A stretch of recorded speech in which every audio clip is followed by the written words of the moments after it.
Acho que foi. Beleza. Iniciar aqui fazendo convites.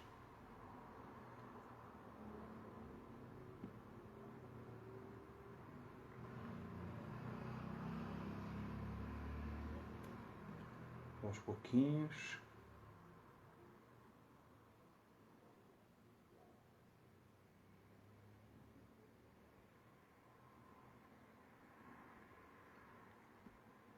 Lá.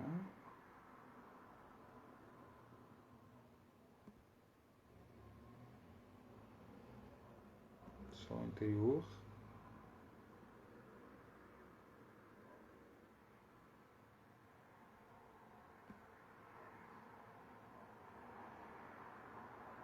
Acho que foi. Maria já entrou. Nossa, super veloz. Vamos ver.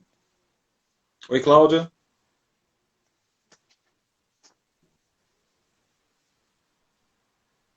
E aí, Maria? Tudo bom? E aí, como estamos? Estamos isolados, mas a gente tenta transformar o isolamento em algo razoável. Tanto de maneira criativa, recreativa e, e até em termos de descanso às vezes. Mas tem muito trabalho, na verdade. É, Tem, né? Eu fiquei com essa sensação, assim, várias pessoas com quem eu converso estão se sentindo mais cansadas, porque estão se cobrando mais produtividade do que com a rotina regular, né? Porque isso. Não é só a normalmente cobrança, não é só a sua autocobrança, mas é porque está tudo contigo ali o tempo todo. Você tá você em casa, então tá tudo ali contigo e você tem que demandar aquilo nesse espaço curto o tempo todo. É você complicado. e todo mundo tem a sensação de que a gente tem um tempo enorme, né? Muito maior do que o tempo que a gente tem. Exato.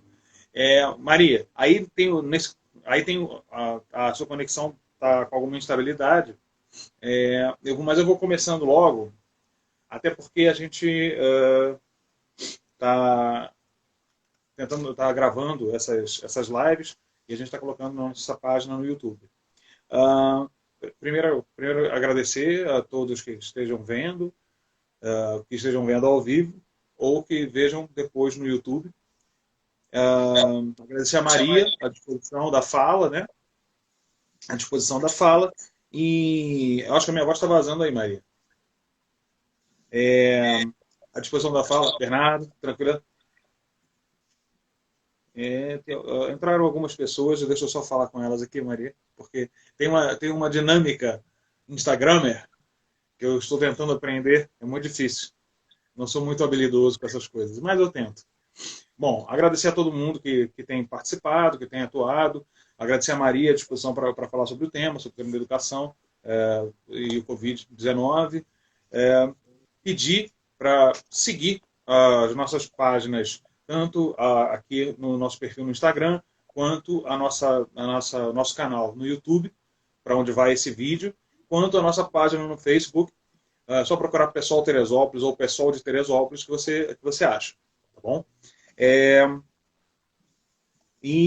bom, vamos dar início a essa conversa sobre educação, coronavírus, a situação toda, como é que ela está. Para isso, a gente convidou a Maria Bertotti, companheira daqui do partido, aqui em Teresópolis.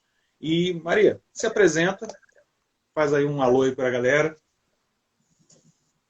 Eu sou a Maria Bertotti, convido todo mundo a curtir as páginas também do Facebook e do Instagram, além das do pessoal, as minhas. Ali tem informação sempre que possível, considerando essas excepcionalidades todas. Eu sou professora da rede estadual, sou professora de filosofia, sou uma das coordenadoras do Núcleo Teresópolis, do CEP, que é o Sindicato Estadual dos Profissionais de Educação. Dou aula aqui em Teresópolis, no Euclides da Cunha. Sou uma das professoras e organizadoras do Pré-ENEM Popular de Teresópolis, que já funcionou por 3 anos e agora a gente está em suspenso, né, também com esse ano, com tudo.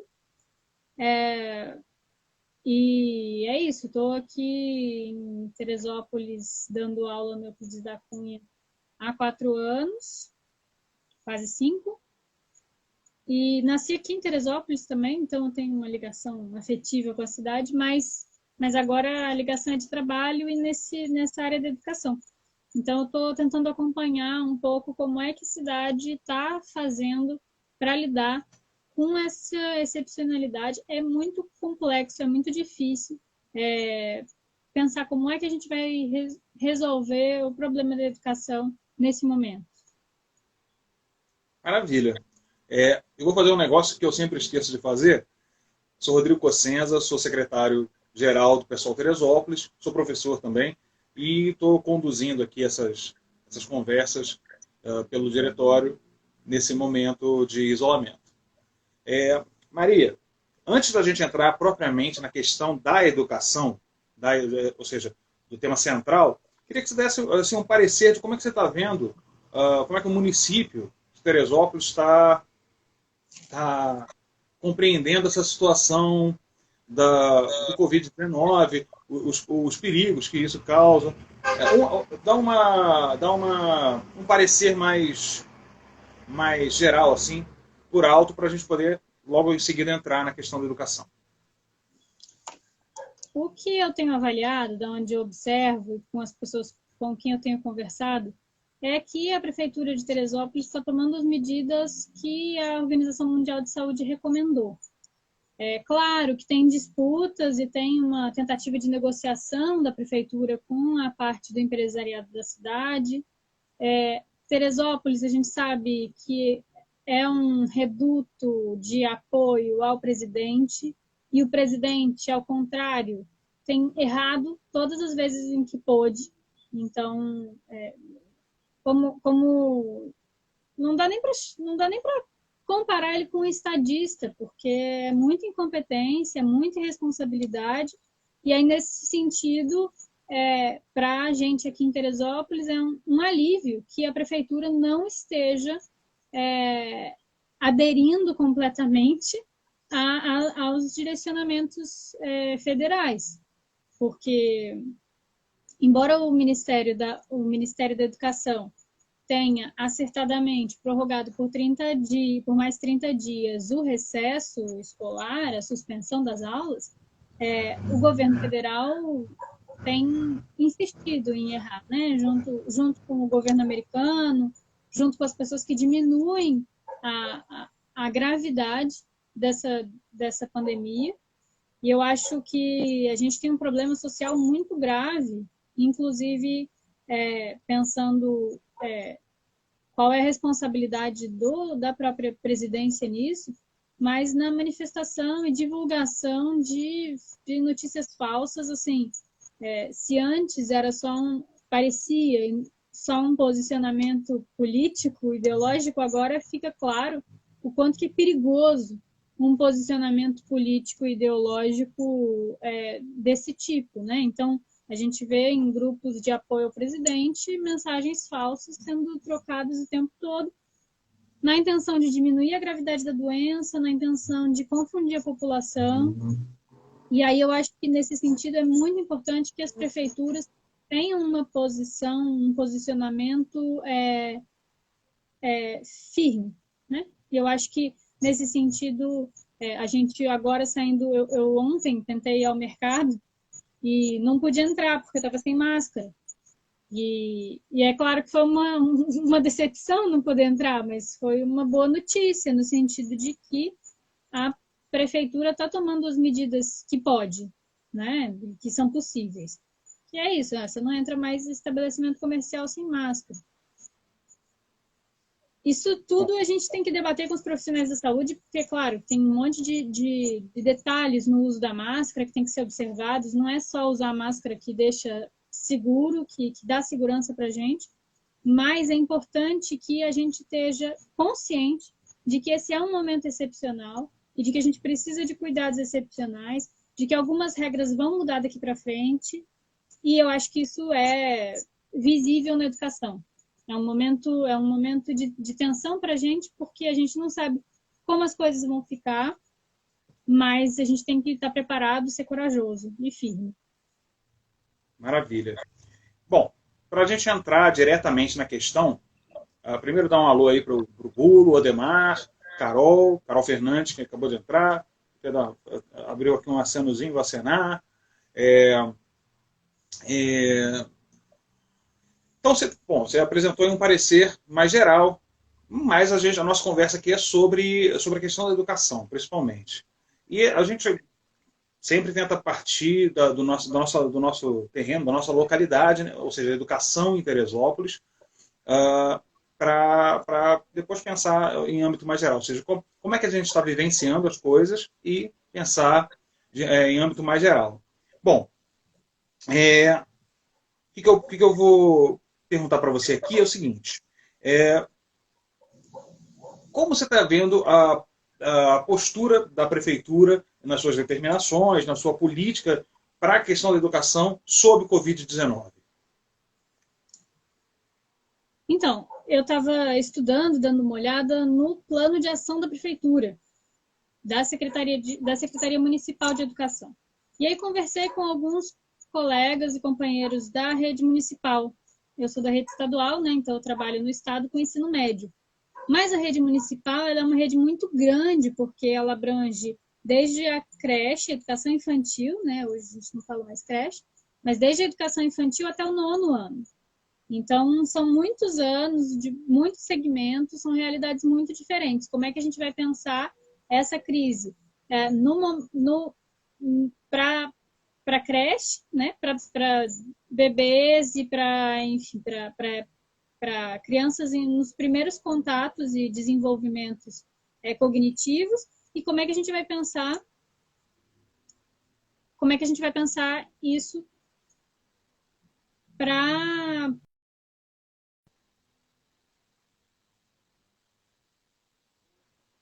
Acho que a Maria caiu. Bom, ela estava falando sobre como é que estava iniciando a fala dela, apareceu de novo aqui, iniciando a fala dela sobre como é que ela estava vendo a política determinada pela prefeitura para tratar da educação sob a condição da pandemia, sob a condição do coronavírus. Vai voltar aí. Uma pequena queda, não? Obrigada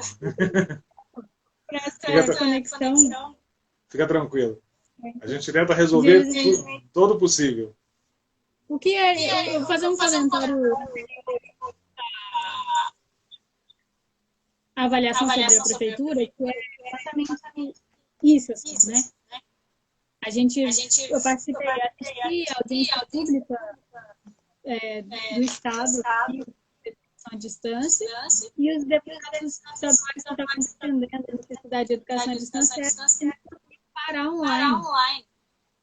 Então, assim, você via que a gente não tem estrutura para poder fazer inclusão digital. Rodrigo, seu som está voltando. Talvez se você abaixar um pouco o seu volume, melhor. Meu som? Quando eu falo, eu ouço meu eco. Ah, tá. Não sei se tá. Mas para mim tá assim. Então, esse plano de ação da prefeitura, ele tem algumas considerações sobre educação à distância, e ele começa, eu ouvi alguns profissionais reclamando um pouco do plano de ação. Porque a introdução, o começo dele são muito cheios de vai e volta. Eles falam que tem que ter... Tá com eco para mim também, o Bulo tá falando que tá com eco. Tá, eu vou fazer o seguinte, faz o seguinte, diminui o seu som na hora que você estiver falando. Não, tá no mínimo. Ah, tá? Então deixa eu Acho que você tentar tem que aqui. diminuir o seu mínimo também. Vai. O plano de ação da prefeitura, agora acho que melhorou. O plano de ação da prefeitura considera as dificuldades da educação à distância e diz que esse é um momento excepcional. Então, eles põem vários prós e contras e falam, por exemplo, de como o Ministério Público alertou É tudo confuso, assim. O Ministério Público fala que precisa manter os 200 dias letivos, mas que, com a excepcionalidade do coronavírus, dessa pandemia e do isolamento, pode ser que esses dias sejam suspensos. Por que eu acho que isso é tudo incerto e vai e volta? Porque a gente não sabe quanto tempo isso vai durar. Então, dá para manter os 200 dias letivos, talvez, a gente, se durar mais alguns meses, a gente consegue manter os 200 dias letivos estendendo um pouco o calendário para janeiro, fevereiro, atrasando o calendário do ano que vem. Mas isso tudo é muito incerto, a gente não sabe quanto tempo vai durar, pode ser que dure mais tempo, pode ser que esse ano letivo fique inviabilizado. Então é por isso que o plano de ação começa confuso, você começa dando várias possibilidades e dizendo que não dá para fazer educação à distância, mas que a gente tem que fazer algum acompanhamento dos alunos. E eu acho que pensar esse acompanhamento é importante, porque a gente não pode se furtar ao fato de que a escola, a gente tem que pensar nesse momento qual é o papel da escola, né? Nos momentos normais, a escola tem um papel que não é só passar conteúdo para as crianças, mas é criar sociabilidade, fazer as crianças interagirem entre si, com acompanhamento. Então, poder monitorar também, né? As políticas públicas têm essa função. Poder monitorar como que as coisas estão acontecendo, como que a população se relaciona e poder orientar nesse sentido. Então, as escolas têm várias funções, além de passar conteúdo. E essas funções, sim, então, o fato das crianças não estarem indo para a escola não é só que elas não vão aprender, nesse momento, a fazer conta de multiplicação. O problema é que todo o ambiente, tudo que é ofertado para elas no ambiente escolar vai faltar. Por exemplo, comida. Essa foi a nossa primeira preocupação. Tem alunos que, assim, a gente viu a mortalidade infantil no Brasil diminuir significativamente no momento em que a gente conseguiu incluir quase todas as crianças na escola e dar alimentação escolar para elas. Então, é muito significativo. A gente pensa, a gente vive num país tão desigual que tem crianças que só se alimentam ou que se alimentam basicamente na escola. Aí você tem as crianças não indo para a escola e aí elas comem o quê? Então, essa era a nossa primeira preocupação, tanto no CEP, aí aqui no Estado, uma briga para que, em primeiro lugar, a comida, a alimentação fosse garantida para os alunos. Isso era o primeiro ponto. A prefeitura, aparentemente, conseguiu organizar cestas de alimentação, não são cestas básicas, mas kit de alimentação, para os alunos que precisassem.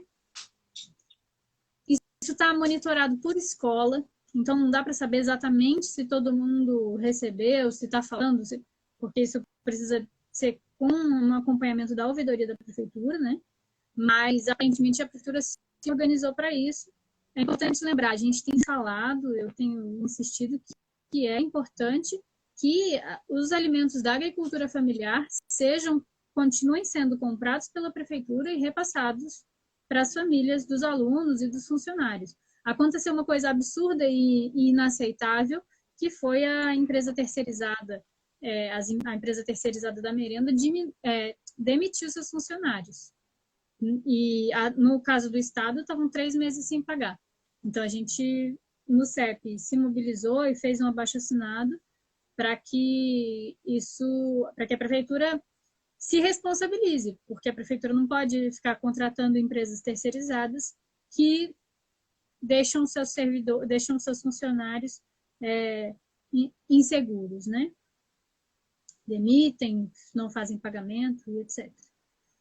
Voltando para o plano de ação da prefeitura. Esse plano de ação é confuso, porque a gente está num momento confuso, mas ele coloca uma coisa que as direções têm que ser pioneiras na solução de cada problema de cada comunidade escolar.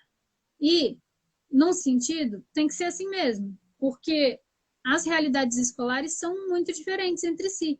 Não só as realidades escolares, as realidades de cada aluno. Então, é impossível, é surreal pensar que a gente, com uma diretriz única, com uma única modalidade, a gente consegue suprir as necessidades dos alunos, tanto nos diferentes segmentos quanto nos diferentes locais. Então, por exemplo, uma coisa são as escolas do interior. Talvez a necessidade de comida ou de arranjo de alimentação ali seja uma muito diferente daqui do São Pedro, ou da Várzea, ou da Barra, mas talvez lá as necessidades, a dificuldade de acesso à internet seja outra. Então, precisa, que é muito importante, a gente fala sempre, para fazer política pública, é mapear qual é o tamanho da dificuldade que a gente tem. Esse plano de ação da prefeitura saiu antes de ser possível qualquer mapeamento. Então, ele também leva em conta que é preciso, junto com as ações, mapear o funcionamento das ações, se elas dão certo ou se elas não dão certo. Só para pontuar alguns desafios, né, das realidades muito distintas. A gente tem escola, por exemplo, várias escolas que não tem máquina de Xerox.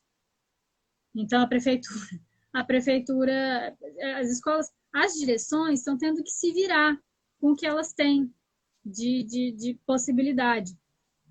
E aí a direção, às vezes é um diretor da escola ou uma diretora, em contato, às vezes, com uma orientadora ou orientador pedagógico que atende 3 escolas. Aí você tem uma dificuldade de organização da própria escola. Como é que aquela escola se organiza? Como é que a direção dá conta de várias turmas, sem uma orientação pedagógica fixa na escola, para você monitorar e planejar as ações e debater as ações? Essa é uma das dificuldades. Outra das dificuldades na outra ponta, na ponta dos alunos. Acesso à internet é muito difícil. Por exemplo, você pensar, vamos mandar atividade, vamos mandar vídeo. Não vai mandar vídeo, porque a galera não tem pacote de dados suficiente para ver vídeo o mês inteiro. Então não adianta mandar vídeo. Aí, tudo bem, não. Então não vamos mandar vídeo. Vamos pensar atividades que a gente pode orientar os pais, e aí eles passam para os alunos, por exemplo, na educação infantil. Tem família que tem um celular, e que o celular está com alguém que está trabalhando, então a pessoa chega em casa à noite. E aí, como é que ela consegue, através de um celular, acompanhar a realidade das 3 crianças, das 4, das 7 crianças? É muito difícil nesse sentido. Então, existe na Base Nacional Curricular Comum a diretriz da inclusão digital. Só que como é que a gente faz inclusão digital num país que não tem internet para todo mundo? Mesmo que todo mundo consiga um celular, não tem internet suficiente. Então, essa é uma realidade com a qual a gente tem que lidar e que é muito difícil.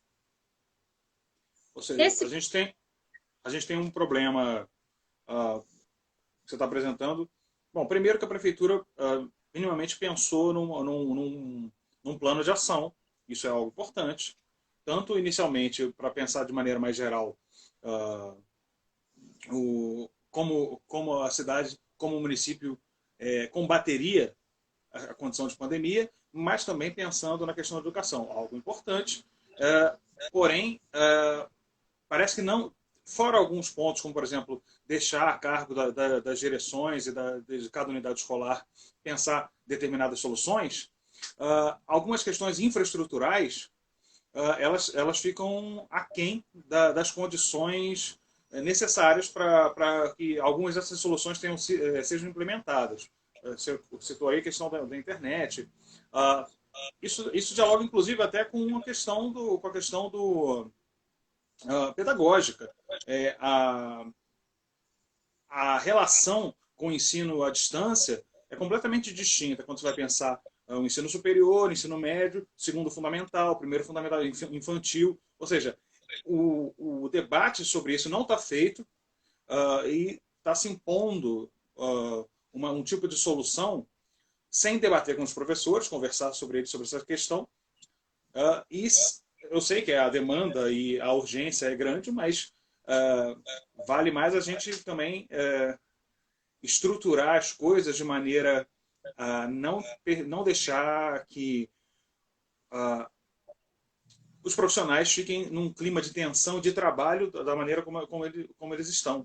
E evitar o clima de enfrentamento em meio a uma situação já muito complicada que é a da pandemia. Então, essas atividades, essa diversidade de atividades estão sendo passadas por grupos de WhatsApp, na maioria das escolas. E, veja, como é que a gente, todos nós que estamos vendo aqui no Instagram, provavelmente participamos de vários grupos de WhatsApp, a gente sabe que loucura que é.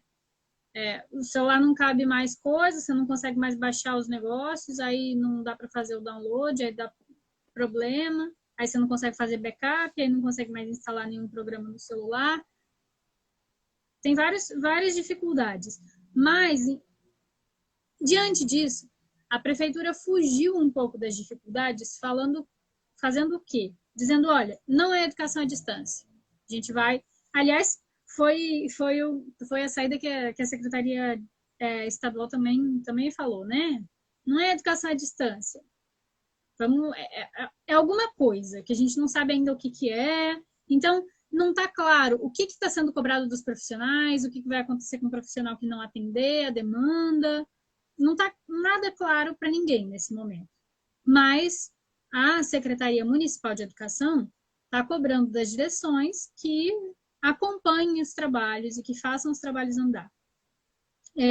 Um dos diretores com quem eu conversei de escola falou que a participação ele é do ensino fundamental. Então, lá no caso dele, tem grupo eles contataram os pais dos alunos e alguns pais encaminharam o contato dos alunos mesmo, falaram, não, pode falar direto com o aluno. Alguns pais preferiram ficar eles em contato com a escola. Então, eles fizeram grupos por série. Série tal, né, por ano. Agora não é mais série que chama, é ano, né? Por ano, então os grupos do WhatsApp estão assim, nessa escola desse diretor com quem eu conversei. E aí eu perguntei para ele que proporção de participação que tinha. Ele falou que mais ou menos 75%. E que a prefeitura tinha pedido para que eles imprimissem as atividades, um caderno de atividades, para quem não tem acesso à internet.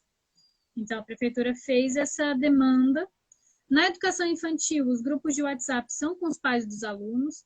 E aí, assim, no plano de ação mesmo, tem uma diretriz que por exemplo, para a educação infantil, passar atividade que desenvolva a capacidade cognitiva das crianças, mas que os professores possam instruir os pais ou os responsáveis, ou quem está cuidando da criança, para passar aquela atividade. Então, são atividades que daria para entender elas como complementares e não substitutivas à educação presencial. Eu acho que é importante ter isso em mente, isso está no documento, mas também está no documento brecha e abertura para uma disputa. Aí eu gostaria de depois a gente comentar o que significa essa disputa e quais são que é que eu vejo, né, da disputa. Quem que está disputando o quê? Mas, a princípio, o que eu estou vendo da educação municipal é isso. Tem um esforço da Secretaria Municipal de Educação de acompanhar as escolas, de acompanhar o que está acontecendo e pedir dos diretores que façam relatórios de acompanhamento dos alunos, do que os alunos precisam, de como está sendo feito o trabalho, qual é a resposta, e de tentar entregar, junto com os alimentos, esses cadernos de atividades para quem não tem acesso à internet. Então, num certo sentido, parece que está sendo feito o possível, mas tem muita reclamação dos profissionais da bagunça no processo e da sobrecarga, porque quem está organizando tudo são os diretores, e eles não estão com auxílio profissional para organizar tudo isso, porque isso é um processo que demora, é difícil, é complexo, a gente não tem informação para isso, especificamente, demanda um tipo de conhecimento que a gente está tendo que ter no momento e de disponibilidade também. Então, tem diretores que estão saindo junto com o pessoal do transporte escolar para entregar a cesta de alimentação e atividade. Então, os diretores estão com muita demanda, as equipes pedagógicas estão com muita demanda, e aí é isso, talvez a prefeitura precisasse contratar profissionais para complementar, orientar, tomar mais cuidado e dar mais ferramentas para esses profissionais da educação. Tiveram duas perguntas aqui. Uma foi do Valdir, relacionada à questão da desigualdade, né? Se essa condição de pandemia acaba por reforçar ou ampliar a questão da desigualdade.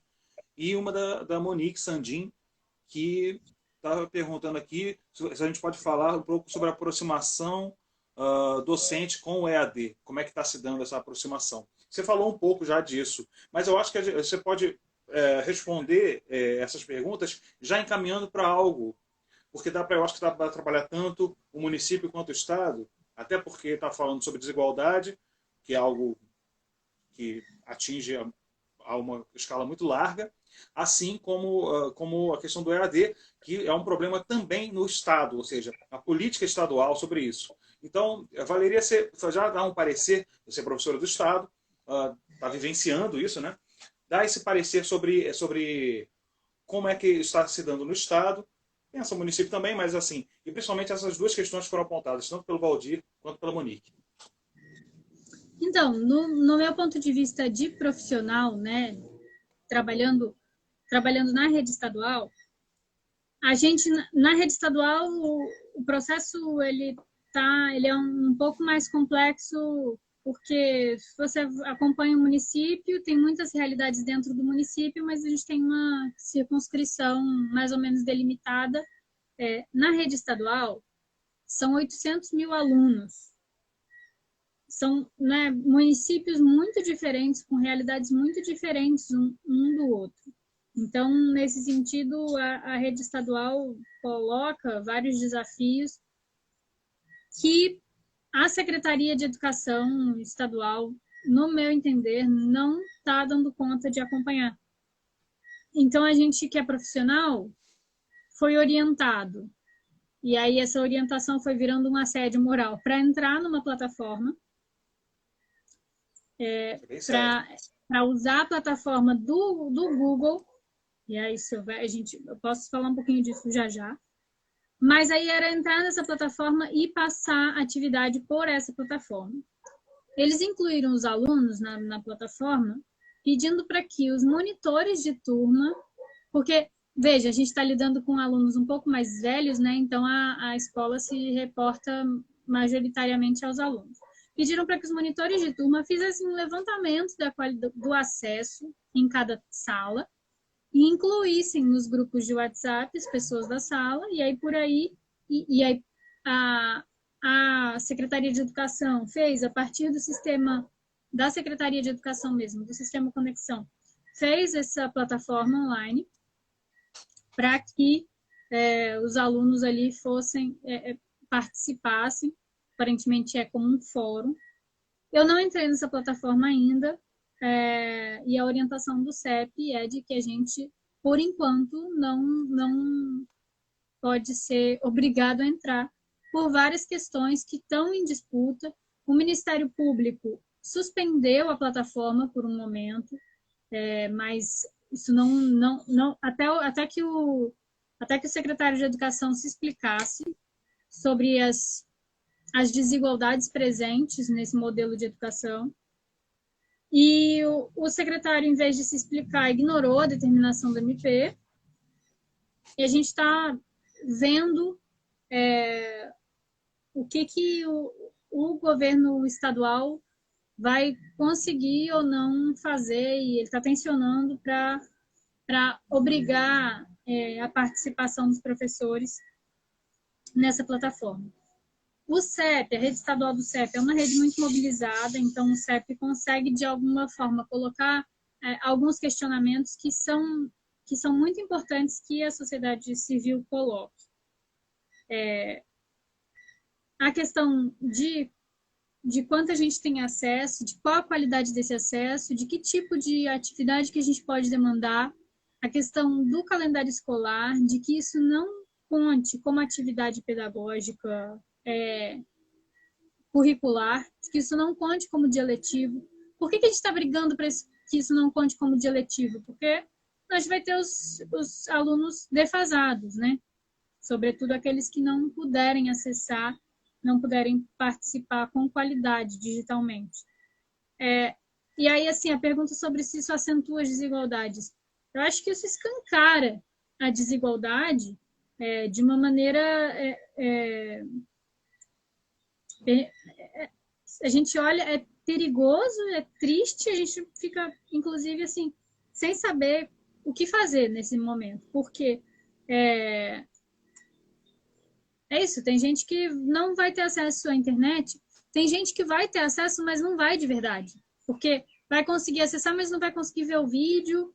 Aí parece que aí vai tentar fazer. Eu tenho um aluno que já fez vídeo para mim no celular para entregar trabalho e editou um vídeo inteiro no celular. Aí ele pensa que vai dar certo fazer, mas aí no meio do processo não dá certo, dá problema, o celular quebra, a internet cai. Então, tem muita gente que tem acesso, mas o acesso é precário. E aí não funciona.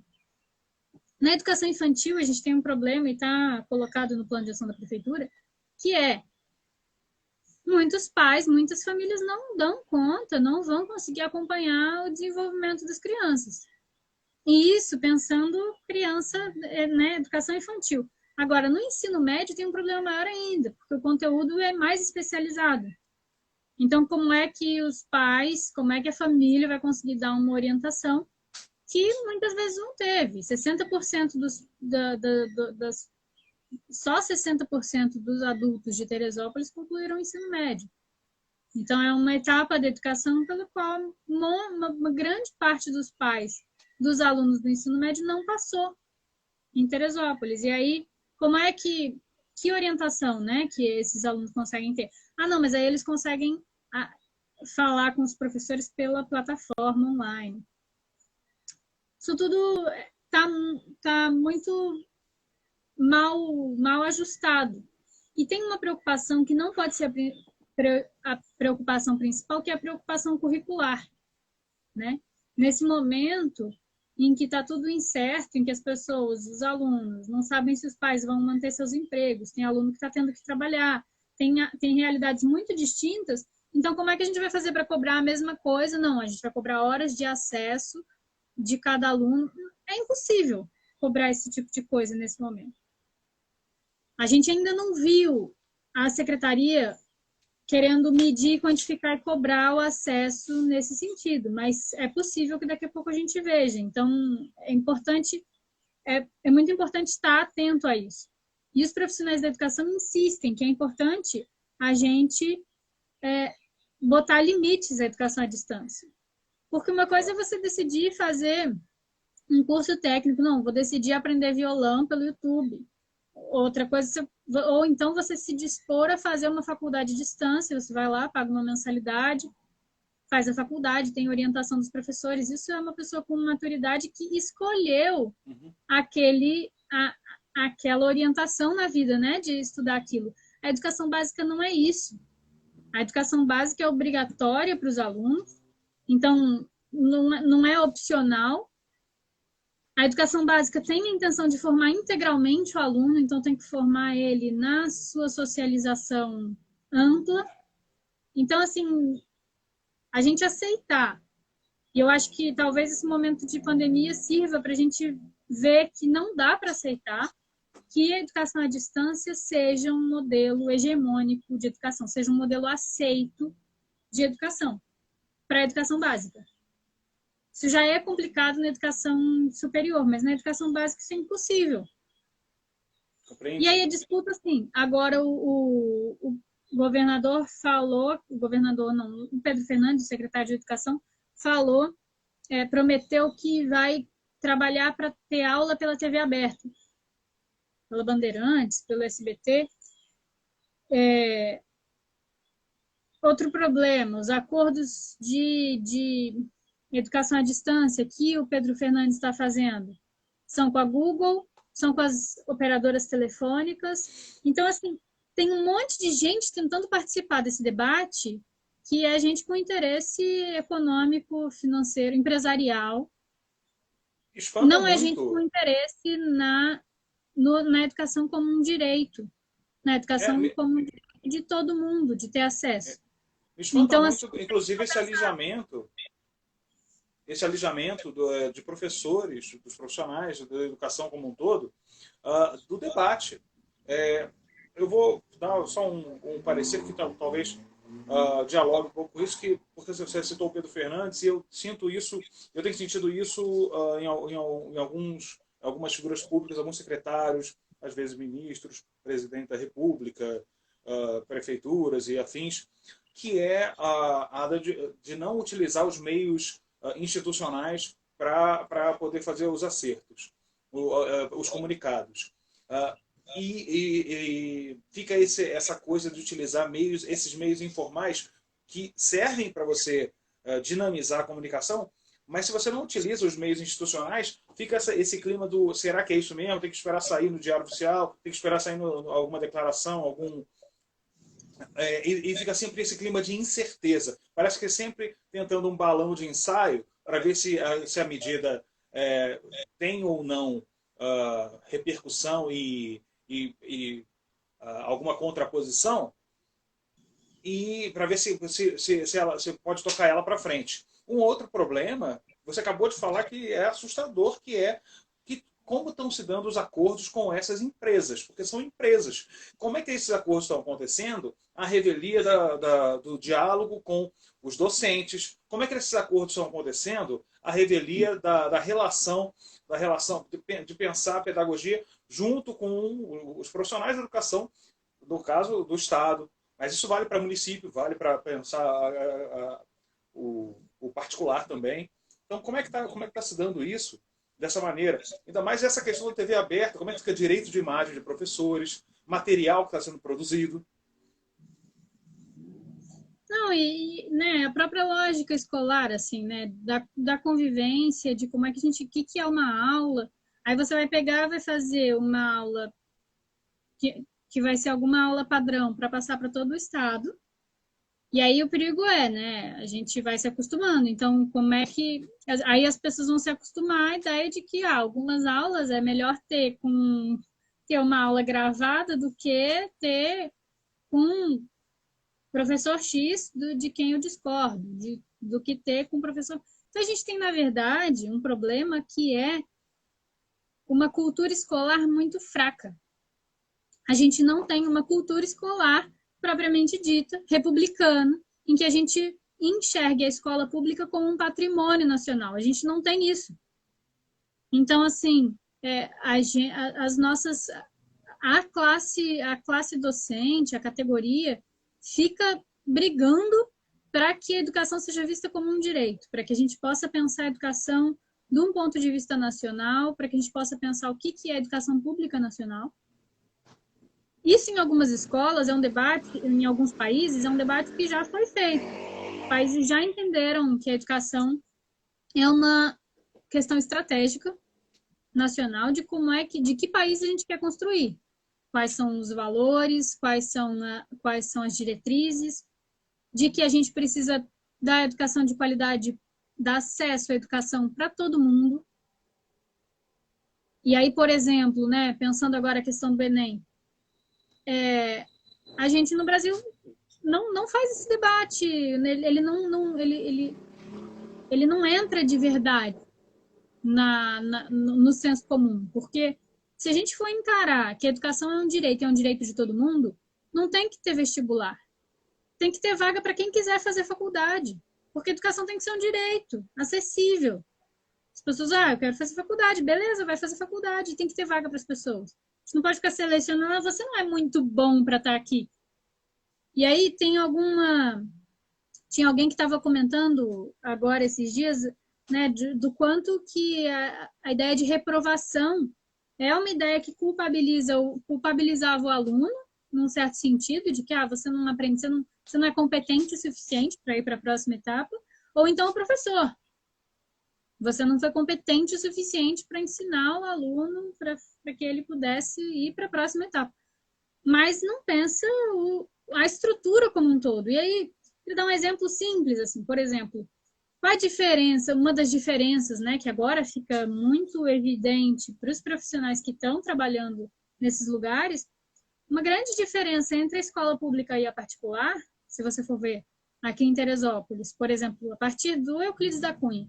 O Euclides da Cunha, de manhã, tem mais de 20 turmas com 40 alunos cada uma. Então, tem mais de 800 alunos de manhã no Euclides. Tem uma coordenadora pedagógica.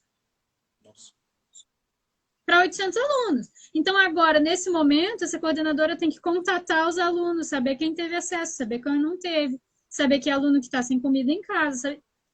Como que faz isso? É assim, é uma questão, é impossível organizar nesse sentido. E aí, tem ações da Secretaria Estadual de Educação de otimizar a escola, então fechar as escolas que estão muito perto uma da outra para poder otimizar. A ideia de otimizar é fazer uma educação em massa, que, é claro, interessa para as empresas que estão dominando o ramo da educação. Então, todas as ações de massificação da educação interessam tanto para o Google quanto para outras empresas que vão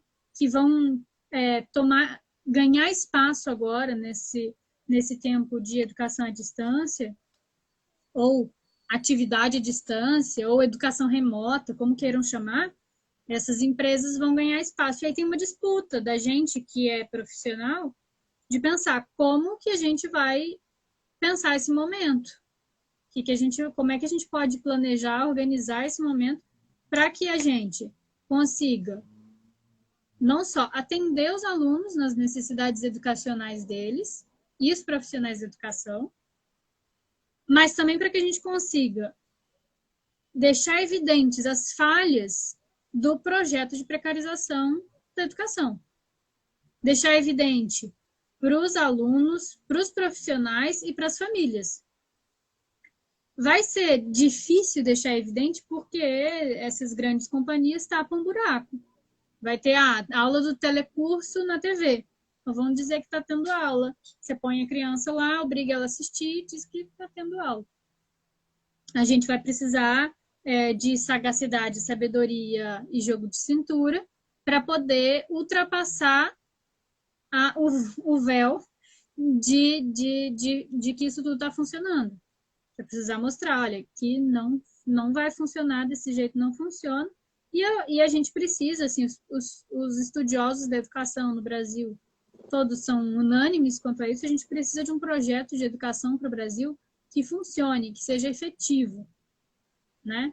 A gente estava vendo a conta de que a gente precisa de 60 bilhões para educação a mais, é só para pagar o piso nacional do magistério e equipar as escolas com quadra esportiva, laboratório de ciências, laboratório de informática. E pagar o piso dos professores. Isso é 60 bilhões a mais que as pessoas vão dizer, não, isso é muito dinheiro, não tem dinheiro para fazer isso. Assim, na verdade, a gente precisa de muito mais que isso, porque a gente precisa de mais profissional, muito mais profissional, para poder atender esse tanto de aluno. A gente precisa... Tinha uma época que o Cristóvão Buarque falava em federalização do ensino médio. Uhum. Você não precisa federalizar, mas o direito tem que ser nacional. Então, a gente precisa garantir que a gente tenha direito à educação de todos os alunos, né? Dos alunos. E aí, a educação à distância precisa, nesse sentido,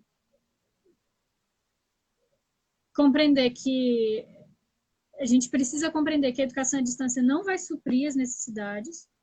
A gente pode, como a prefeitura está fazendo, passar a atividade à distância, mas isso com muita atenção e cuidado, porque vai ter aluno que vai ficar mais excluído nesse processo e a gente não pode permitir isso.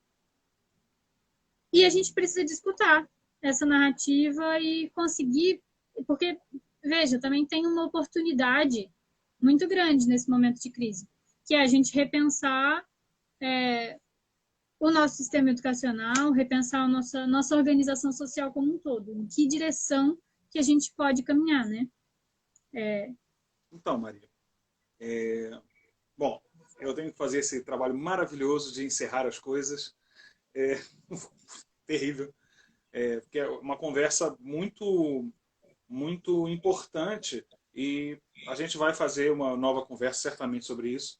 A gente está dentro do partido pensando outras formas também de fazer esse tipo de atividade, porque até com mais gente, um diálogo mais amplo, vai ser interessante. Mas o que eu ia pedir para você é para você, em 2 minutos, em 3, fazer essa despedida. Eu quero te agradecer imensamente. Eu quero agradecer a entrada aqui também de algumas pessoas.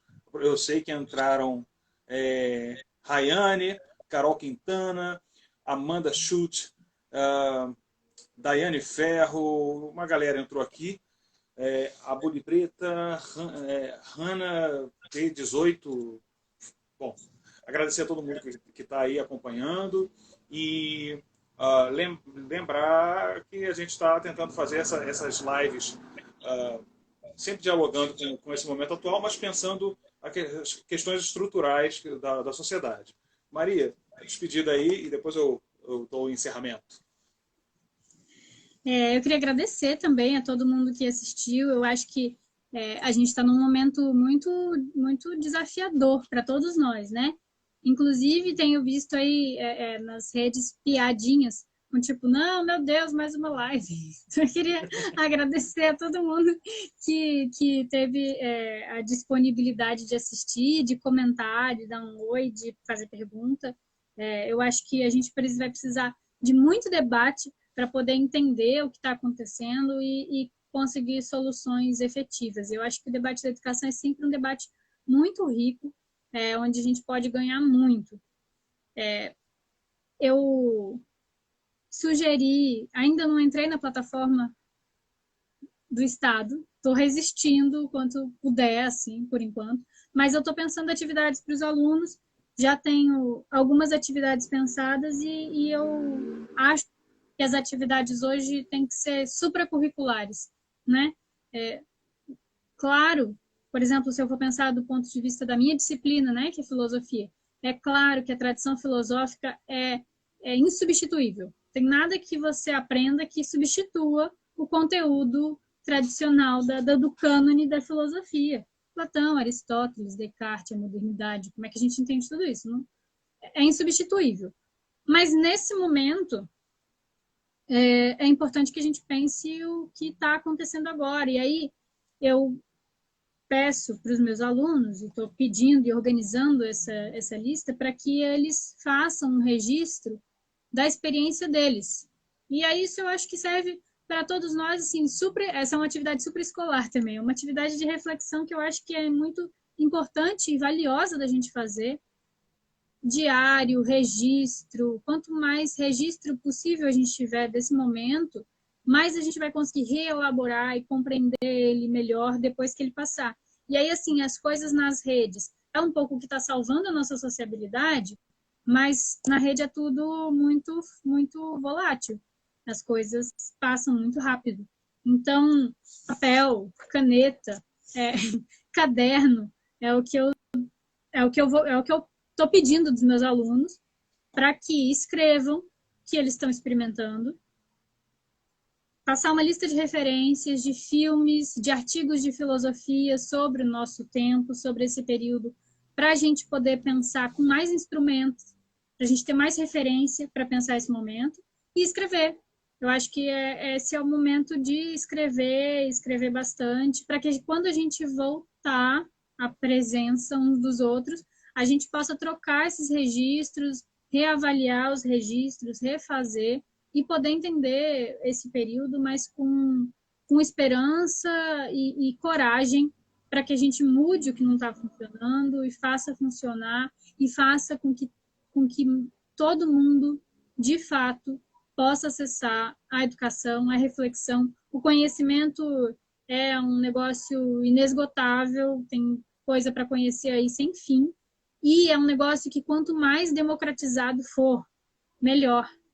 Assim, a ideia elitista de conhecimento é uma ideia muito burra, muito equivocada. A gente precisa distribuir o conhecimento, partilhar. É assim que a gente avança, né? Nas áreas do conhecimento, é partilhando, trocando ideia. Então, fica o meu chamado, é que a gente registre, troque com os outros e se cuide nesse momento. Eu acho que é muito importante a gente se cuidar fisicamente, emocionalmente, se apoie, porque não está fácil para ninguém, mas com apoio e ajuda, com a comunidade em torno, mesmo que virtual, se apoiando, tudo fica mais fácil. Maravilha, Queria maravilha. agradecer de novo, assim, só para concluir, agradecer a todo mundo e agradecer a você, Rodrigo, pela sua disponibilidade também, de sempre para o partido.